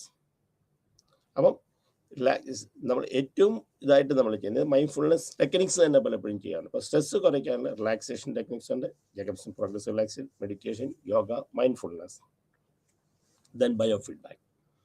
ഈ ബയോഫീഡ്ബാക്ക് ഒരു സ്ട്രെസ് ഉണ്ടാകുന്ന സമയങ്ങൾ അല്ലെങ്കിൽ കാര്യങ്ങളെക്കുറിച്ച് നമ്മൾ തന്നെ മനസ്സിലാക്കി നമ്മൾ നേരിടുക. അപ്പോൾ ഇത് സ്ട്രെസ് ഉണ്ടാക്കും. ആ സ്ട്രെസ് ഉണ്ടാക്കിയ സംഗതി നമ്മൾ നോക്കുക, അല്ലെ ഇന്ന സമയം നമുക്ക് സ്ട്രെസ് ഉണ്ടാക്കി, ഇന്ന കാര്യം നമുക്ക് സ്ട്രെസ് ഉണ്ടാക്കി. അപ്പം നമ്മൾ അതിനെ ബയോഫീഡ്ബാക്ക് ചെയ്യുക. എന്നിട്ട് നമ്മൾ ഓവർകം ചെയ്യാനായിട്ട് നമ്മൾ ശ്രമിക്കുക. അപ്പം നമ്മൾ എന്ത് ടെക്നിക്കാണ് എഴുതിയത് ആ ടെക്നിക്ക് നമ്മൾ ഉപയോഗിച്ചെങ്കിൽ അത് ശരിയായെങ്കിൽ നെക്സ്റ്റ് ടൈം നമ്മൾ ഉപയോഗിക്കാം. അപ്പം ബയോഫീഡ്ബാക്ക് നമ്മൾ അതിൻ്റെ കാര്യങ്ങളെക്കുറിച്ച് നമ്മൾ മനസ്സിലാക്കി ചെയ്യുക. അത് പല രീതിയിൽ നമുക്ക് ചെയ്യാം. ബയോഫീഡ്ബാക്ക് ടെക്നിക്സ് പല രീതിയിൽ നമ്മൾ ചെയ്യാറുണ്ട്. അത് ബയോഫീഡ്ബാക്ക് മെഷീൻസ് ഉണ്ട്. പിന്നെ ബയോഫീഡ്ബാക്ക് നമ്മൾ എഴുതി വെച്ചിട്ട് നമ്മൾ തന്നെ ആ കാര്യങ്ങളെക്കുറിച്ച് മനസ്സിലാക്കി നമ്മൾ അടുത്ത സമയം അതിനെ ഓവർകം ചെയ്യാനായിട്ട് നമ്മൾ ശ്രമിക്കുക. പിന്നെ കോഗ്നിറ്റീവ് റീസ്ട്രക്ചറിങ്, നമ്മുടെ കാഴ്ചപ്പാട് നമ്മൾ മാറ്റുക. അതായത് മാനസികമായി നമ്മൾ ആ കാര്യത്തെ പെർസീവ് ചെയ്യുന്നത് എങ്ങനെയാണോ, ആദ്യം തന്നെ പറഞ്ഞു സ്ട്രെസ് എങ്ങനെ നമ്മൾ പെർസീവ് ചെയ്യുന്നത്, അതാണ് നമ്മൾ സ്ട്രെസ് ഉണ്ടാക്കുന്നത്. ആ സ്ട്രെസ് ഉണ്ടാക്കുന്ന സംഗതി നമ്മൾ പെർസീവ് ചെയ്യുന്ന ഡിഫറെൻറ്റ് രീതിയിൽ നമ്മൾ ചെയ്യുക. അതായത് സംഭവിച്ചെല്ലാം നല്ലത്, സംഭവിക്കാൻ പോകുന്നൊന്നല്ല, നമ്മുടെ പെർസെപ്ഷനാണ്. അപ്പം നമുക്ക് സ്ട്രെസ് ഉണ്ടാകില്ല. അപ്പം നമ്മളൊരു കാര്യം ഇത് ഇന്ന കാര്യം നടന്നത്, അത് വേറെ എന്തെങ്കിലും കൊണ്ടായിരിക്കാം, അതിനെ ഞാൻ ഇത് ചിലപ്പോൾ ഒരു നല്ലതിനായിരിക്കാം. നമ്മളതിനും വഴി രാജാവിൻ്റെ മന്ത്രിയുടെ കഥ നമ്മൾ പഠിച്ചിട്ടുള്ളതാണ്. രാജാവും മന്ത്രിയും കൂടെ പോകുമ്പോൾ മന്ത്രിയുടെ രാജാവിൻ്റെ കാല് തല്ലി, കാല് ഒരു കല്ലെ കൊണ്ടുവന്നു, രാജാവിൻ്റെ ചെറുവിരൽ മുറിഞ്ഞു പോകുന്നു. അപ്പോൾ മന്ത്രി പറയുകയാണ്, രാജാവേ വേറെ എന്തോ വരാനിത്, അപ്പോൾ ഇതൊരു നല്ല കാര്യത്തിന് വേണ്ടിയിട്ടാണ്. അപ്പം മന്ത്രിയോട് ദേഷ്യം വന്ന് മന്ത്രിയെ പിടിച്ച് രാജാവ് കിണറ്റിലിട്ടു. മന്ത്രിയെ പിടിച്ച് കിണറ്റിലിട്ട് കഴിഞ്ഞപ്പോഴത്തേക്ക് എന്നിട്ട് രാജാവ് പോയി. അപ്പോൾ രാജാവ് നടന്നു പോയി. രാജാവിനെ കുറേ കാട്ടുജാതിക്കാർ പിടിച്ചു, മലയന്മാർ പിടിച്ചു. രാജാവിനെ കുരുതി കൊടുക്കാൻ വേണ്ടി കൊണ്ട് നോക്കിയപ്പോൾ രാജാവിൻ്റെ ചെറുവിരൽ മുറിഞ്ഞിരിക്കുന്നു, ചെറുവിരലില്ല. അപ്പം പരിപൂർണനായുള്ള ഒരാൾ മാത്രമേ ദേവിക്ക് നമ്മൾ കുരുതി കൊടുക്കാൻ പാടുള്ളൂ. അതുകൊണ്ട് രാജാവിനെ വെറുതെ വിടുക. അപ്പം രാജാവിനെ വിട്ടു, കുരുതി കൊടുക്കാതെ വിട്ടു. അപ്പം രാജാവ് അപ്പോഴും ഓർത്തത് മന്ത്രി പറഞ്ഞ്, രാജാവ് ഇത് സംഭവിച്ച വേറെ എന്തെങ്കിലും നല്ലൊരു കാര്യത്തിന് വേണ്ടിയായിരിക്കും, ഇത് നല്ലതിനാന്ന് വിചാരിക്കുക, അതൊരു പെർസെപ്ഷൻ. അപ്പോൾ ഓടി രാജാവ് ചെന്ന് കിണറ്റിൽ ചെന്ന് മന്ത്രിയോട് പറഞ്ഞു, ക്ഷമിക്കണം, ഞാനിത് ചെയ്ത് തെറ്റായിപ്പോയി, നിങ്ങൾ പറഞ്ഞ് കേൾക്കണമായിരുന്നു. അപ്പം മന്ത്രി പറഞ്ഞു, നല്ലൊരു കാര്യത്തിന് വേണ്ടിയാണ് ചെയ്തത്, കാരണം എന്നെ കിണറ്റിലിട്ടായിരുന്നെങ്കിൽ എനിക്കൊരു കുഴപ്പമില്ല, അവരെന്നെ കുരുതി കൊടുത്തേനെ. അപ്പം അതാണ് ആ കോഗ്നിറ്റീവ് റീസ്ട്രക്ചർ, നമ്മളെ കാഴ്ചപ്പാടുകൾ നമ്മൾ മാറ്റുക. അപ്പം മന്ത്രി പറഞ്ഞ എന്താ, അങ്ങ് ചെയ്ത് തെറ്റല്ല, അങ്ങ് ചെയ്ത് നല്ലൊരു കാര്യമാണ്. That is called the perception, reconstructing the cognition. നമ്മുടെ ചിന്തകളും നമ്മുടെ വികാരങ്ങളും നമ്മളൊന്ന് മാറ്റി ചിന്തിക്കും. Then time management is very very very important. സമയം നമ്മൾ മാനേജ് ചെയ്യുക സ്ട്രെസ് ഉണ്ടാക്കുന്നതാണ്. കാരണം എന്താ വെച്ചാൽ ഏത് കാര്യത്തിനും മുൻകൂട്ടി നമ്മൾ കൃത്യസമയം കൃത്യമായ കാര്യങ്ങൾ ചെയ്യുക. ഈ ടൈം മാനേജ്മെൻറ്റ് 24 മണിക്കൂറിനെ നമ്മൾ എങ്ങനെ നമ്മൾ ഉപയോഗിക്കുന്നു എന്നുള്ളതനുസരിച്ചാണ്. ആക്ച്വലി ഇതൊരു ബഡ്ജറ്റിംഗ്, ഞാൻ എപ്പോഴും പറയും time management is time budgeting. നമ്മൾ 100 രൂപ കിട്ടിയത് 10 രൂപ എങ്ങനെ സേവ് ചെയ്യാൻ സാധിക്കുന്നു, അല്ലെങ്കിൽ ആ 100 രൂപ എങ്ങനെ നമ്മളെ ഹാപ്പി ആയിട്ട് സാധിക്കുന്നു, ആ 100 രൂപ കൊണ്ട് നമുക്ക് എന്തൊക്കെ കാര്യങ്ങൾ നമ്മൾ നടത്തുന്നു, ദാറ്റ് ഈസ് കോൾഡ് ബഡ്ജറ്റിംഗ്.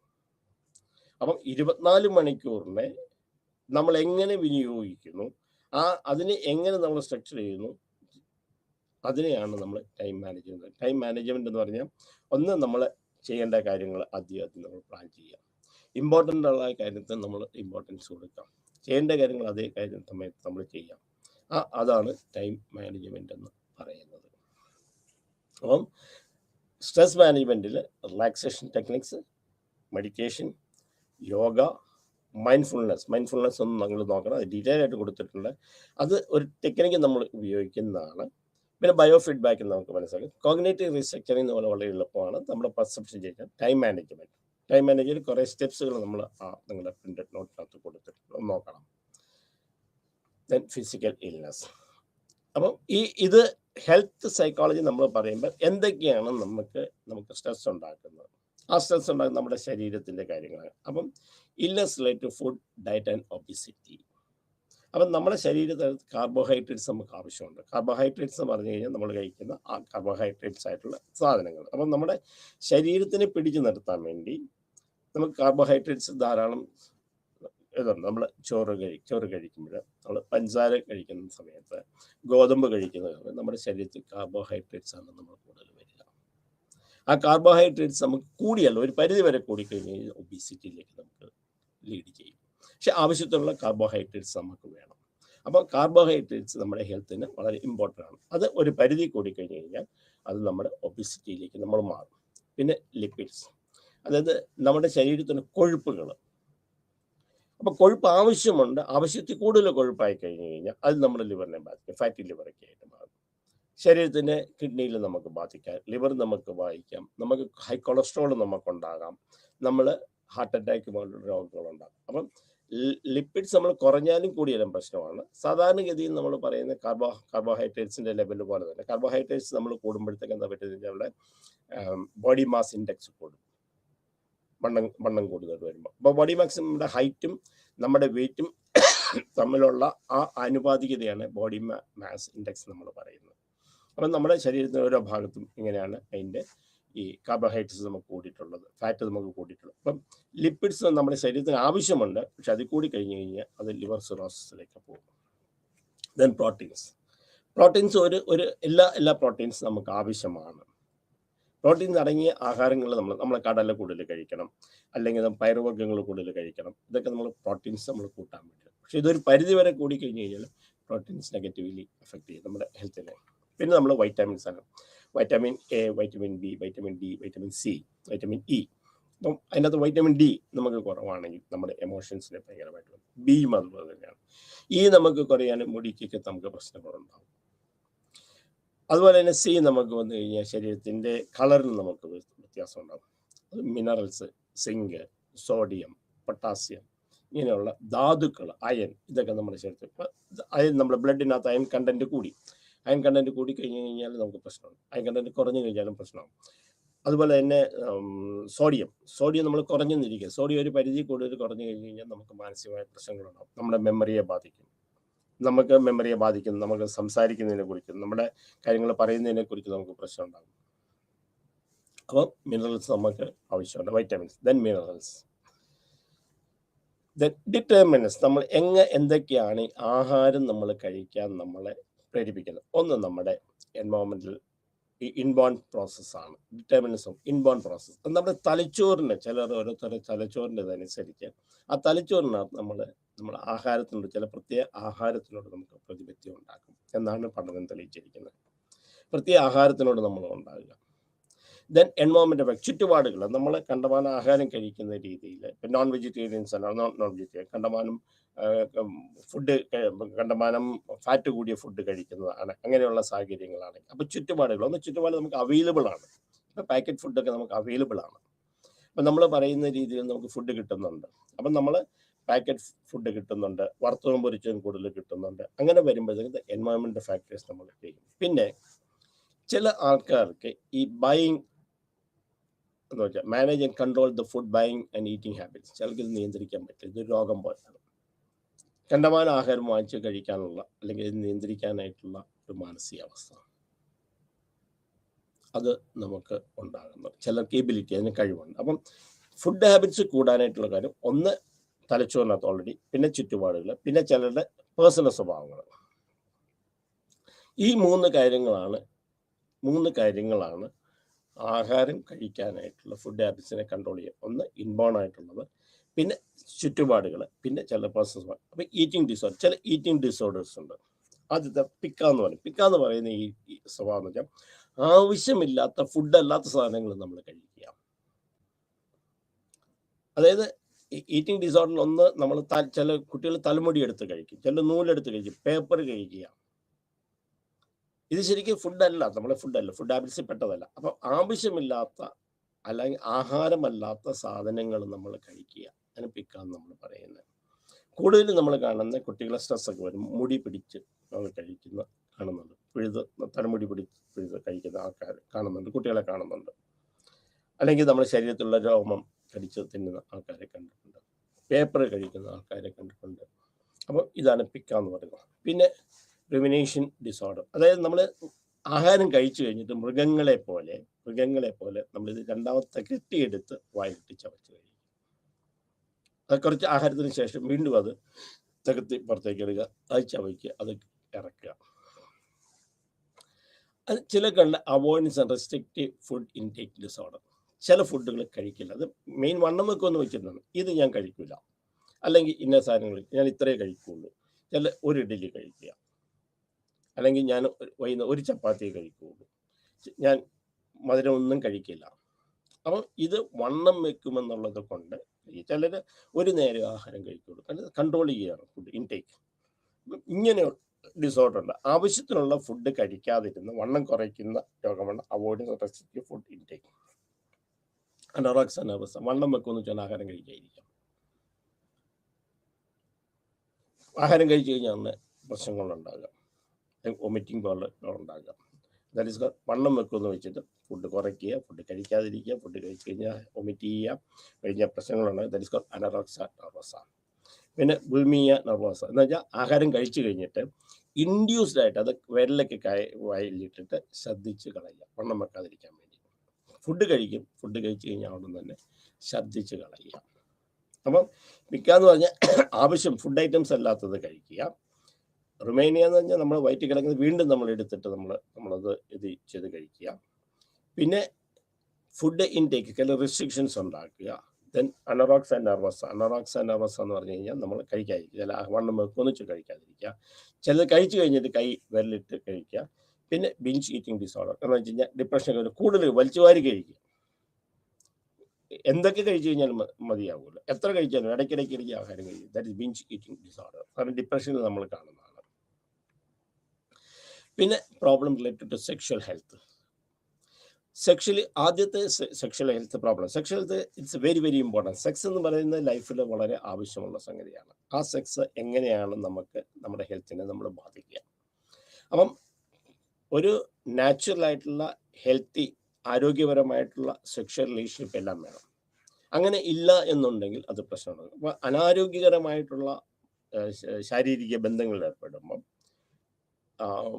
ലൈംഗിക ബന്ധങ്ങളിൽ ഏർപ്പെടുമ്പോൾ കുറേ രോഗങ്ങൾ. ഒന്ന് സെക്ഷലി ട്രാൻസ്മിറ്റഡ് ഇൻഫെക്ഷൻസ് ആണ്. അതായത് അനാരോഗ്യകരമായ രീതിയിൽ അല്ലെങ്കിൽ അനാരോഗ്യകരമായ സന്ദർഭങ്ങളിൽ നമ്മൾ പലരുമായിട്ട് നമ്മൾ സെക്ഷൽ റിലേഷൻഷിപ്പ് ഉണ്ടാകാമെങ്കിൽ അവരിലുണ്ടാകുന്ന രോഗം നമ്മളേക്ക് വരിക, അത് ഇൻഫെക്ഷൻസ് നമ്മൾ വരിക. That is called sexually transmitted infection. അടുത്ത human immunity virus, HIV, AIDS ഒക്കെ വരുന്നത്. അതായത് നമ്മളെ ആ ഇതുള്ള HIV ഉള്ള ആൾക്കാരുമായിട്ട്, എയ്ഡ്സ് ഉള്ള ആൾക്കാരുമായിട്ട് ഇത് വരുമ്പോൾ, അതായത് പ്രോപ്പർ റിലേഷൻഷിപ്പ്, അത് ഹെൽത്തി സെക്ഷൽ റിലേഷൻഷിപ്പ് അല്ലാത്ത അനാരോഗ്യകരമായ ബന്ധത്തിൽ, ലൈംഗിക ബന്ധത്തിൽ ഏർപ്പെടുമ്പോൾ ഉണ്ടാകുന്ന രോഗമാണ് HIV, എയ്ഡ്സ്.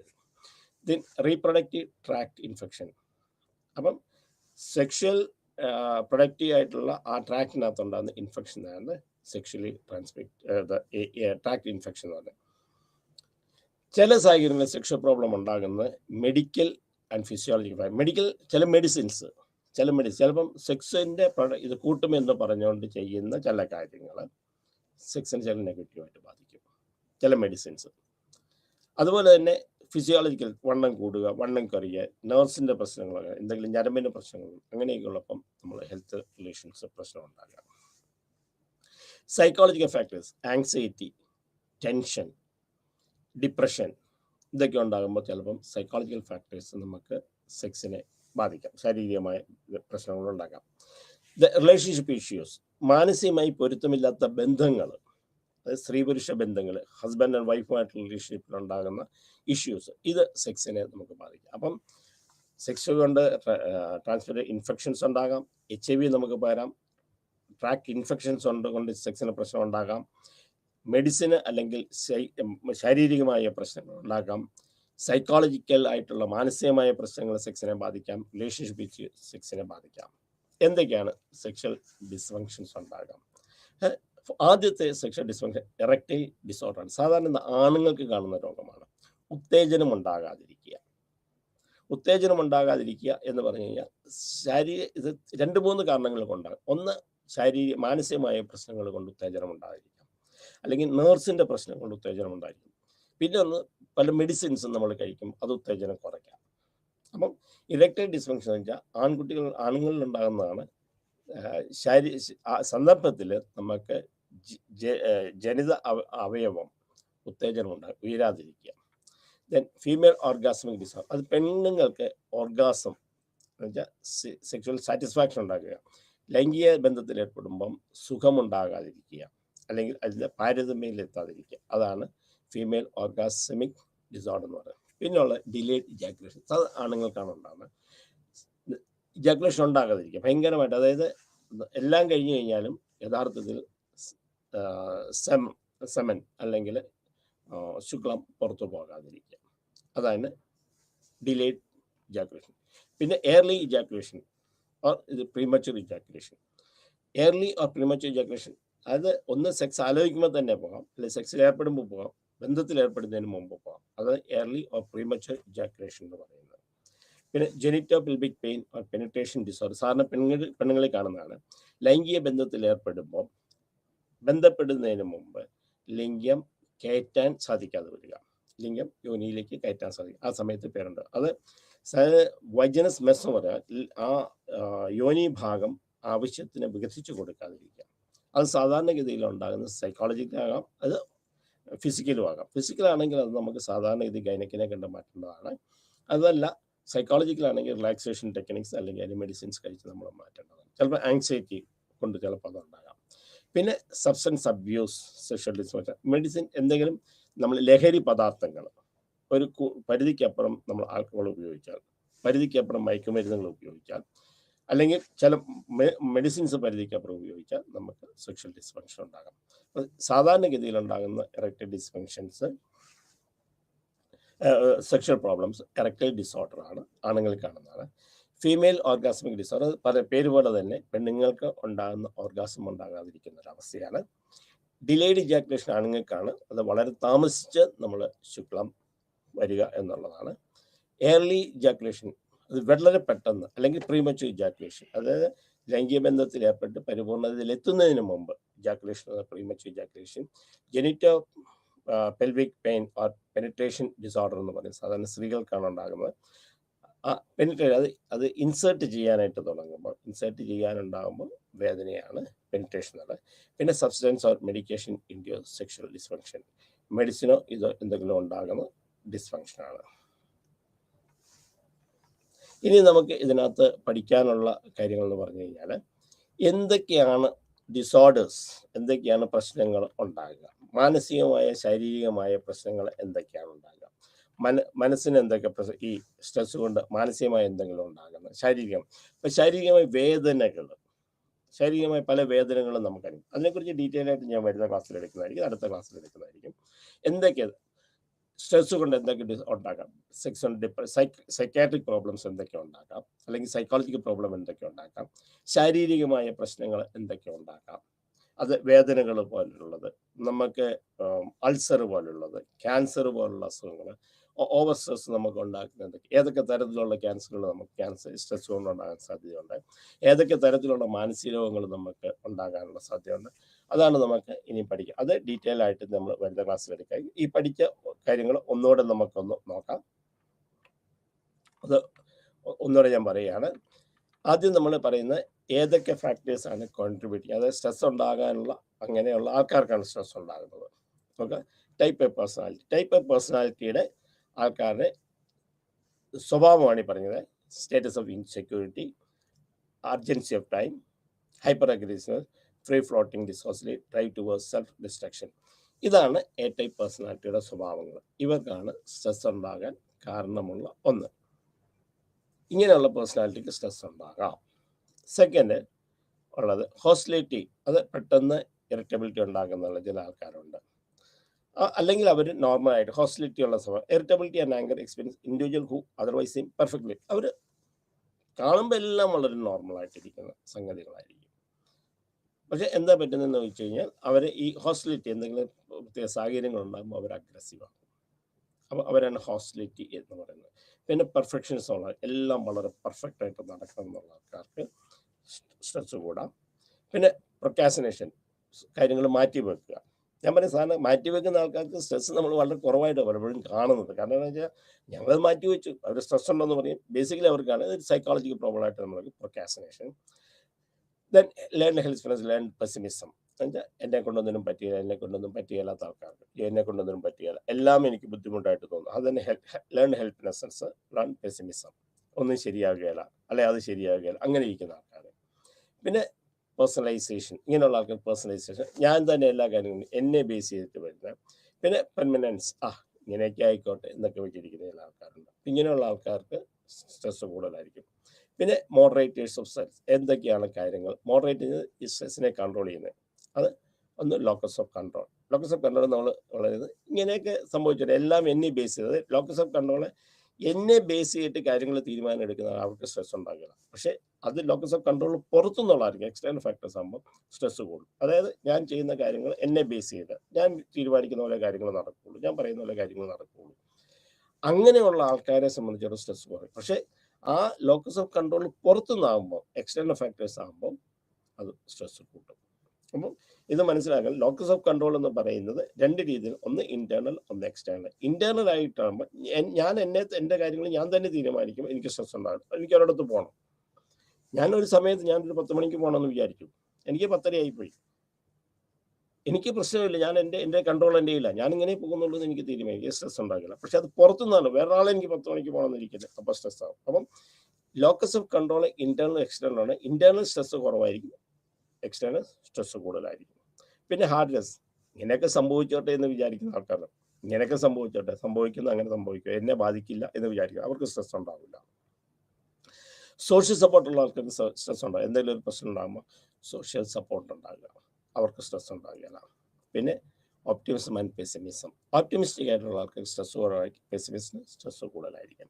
പിന്നെ ജെൻഡർ ആൻഡ് കൾച്ചർ, സാധാരണഗതിയിൽ ജെൻഡർ അങ്ങനെ നമുക്ക് പ്രത്യേകം എടുത്ത് പറയാൻ പറ്റില്ല. സാധാരണഗതിയിൽ ജെൻഡർ അത് അവരുടെ ബിഹേവിയർ അനുസരിച്ചാണ് ചെയ്യുന്നത്. കൾച്ചറും സ്ട്രെസ് കൺട്രോൾ ചെയ്യാനും ഇല്ലാത്തതും ഉള്ള സാഹചര്യങ്ങളുണ്ട്.